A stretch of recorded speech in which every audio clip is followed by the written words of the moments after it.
माचिस एक ऐसी चीज जिसके बिना ना तो गरीब की झोपड़ी में चूल्हा जल सकता और ना ही अमीर के मकान में खाना बन सकता है। वैसे तो इसका इस्तेमाल हम सदियों से करते आ रहे हैं, मगर क्या आपको पता है ये आम से दिखने वाली छोटी सी चीज कितनी मेहनत और मशक्कत से तैयार करी जाती है? नहीं तो चलिए फिर मेरे साथ बिना किस देरी के शुरू करते हैं। आपको दिखाते हैं माचिस कैसे बनती है और साथ ही जानते हैं क्या लगा होता है इसके ऊपर की इतनी जल्दी आग पकड़ लेती है। तो माचिस बनाने के लिए सबसे पहले पेड़ों से काट के लकड़ी लाई जाती है, जिसके लिए ज्यादातर सफेद देवदार या फिर एस्प्रिन की लकड़ी का इस्तेमाल करा जाता है।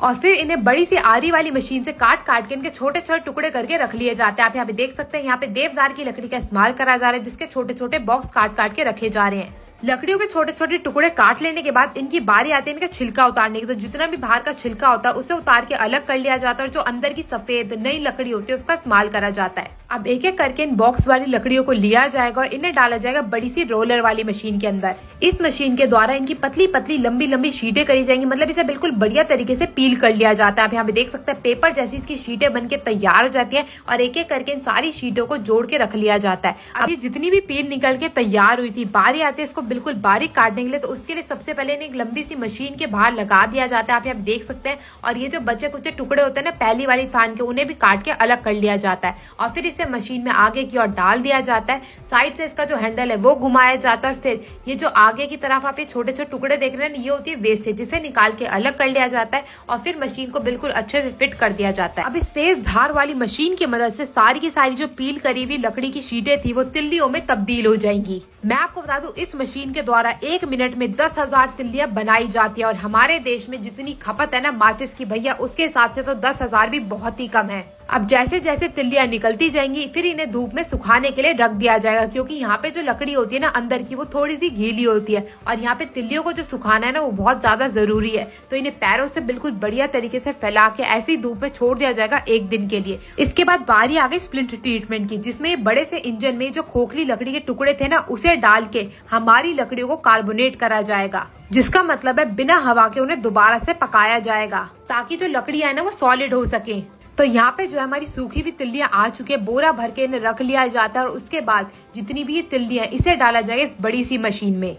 तो आप यहाँ पे देख सकते हैं एक ही बोरी में करीब करीब 1 से 1.5 लाख तिल्लियां होती है। तो आप एक एक करके सारी की सारी तिल्लियों को एक बड़े से ड्रम में भरा जाएगा और डाल दिया जाएगा इस बड़ी सी विशाल मशीन में।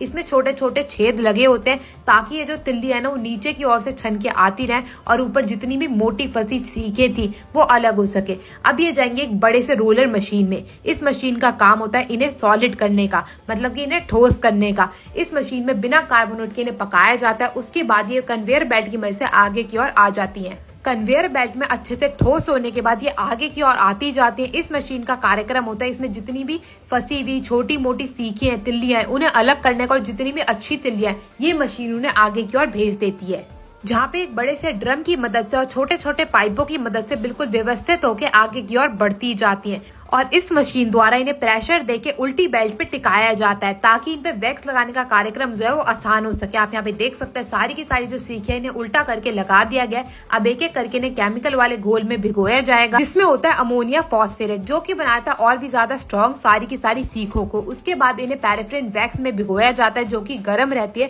ताकि वो आसानी से सीखों के ऊपर चिपक सके।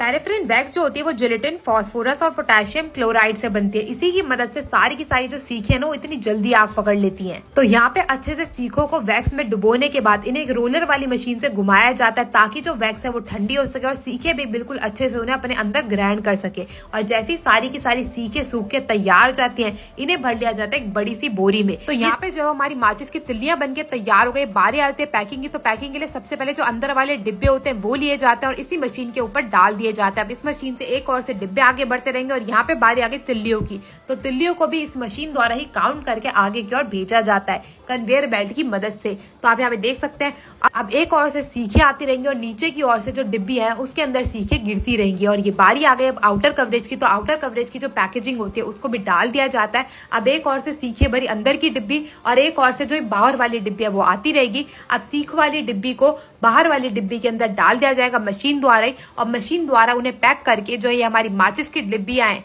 वो बन के हो जाएंगी बिल्कुल बढ़िया तरीके से तैयार और तैयार हो जाएंगी आपके घरों तक आने के लिए। आपको ये वीडियो कैसी लगी मेरे को जरूर बताइएगा और अगर ये वीडियो पसंद आई हो तो इसको शेयर करना ना भूले। मैं मिलती हूँ आपसे अगली वीडियो में, तब तक के लिए